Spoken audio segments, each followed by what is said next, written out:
Avvalambor assalomu alaykum. Bugungi raskladimiz tarozi burchi iyun oyida siz uchun qanaqa energiyada kelmoqda? Xo'p, shu haqida ko'rib aytamiz. Qanunda ketdik. Tarozi burchi iyun oyi siz uchun o'zgarishlar va yangi imkoniyatlar oyiga o'xshaydi. Oxirgi paytlarda sizni qiynagan ayrim masalalar asta-sekin o'z yechimini topa boshlaydi.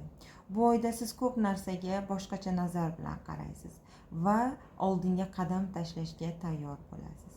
Sevgi masalasida yuragingiz bezovta qilayotgan savollarga javob topish ehtimoli bor. Kimdir siz bilan bog'lanishga yoki suhbatni tiklashga yoki o'z hislarini bildirishi mumkin.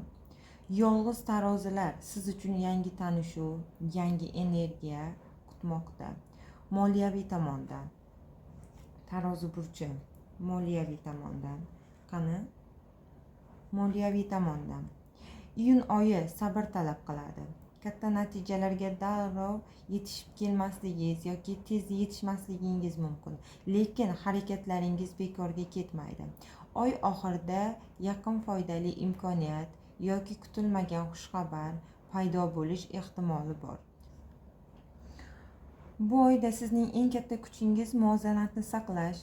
Atrofingizdagi insonlarning gap so'zlari yoki salbiy energiyasi sizdan yo'lga chalg'itishiga yo'l qo'ymasligingiz haqida kartalarimiz gapirib bermoqda. O'zingizga ishoning, yuragingiz nima deyotganini tinglang.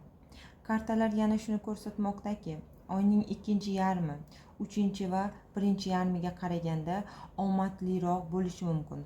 Kutilmagan uchrashuv, xabar yoki imkoniyat sizning kayfiyatingizni ko'taradi.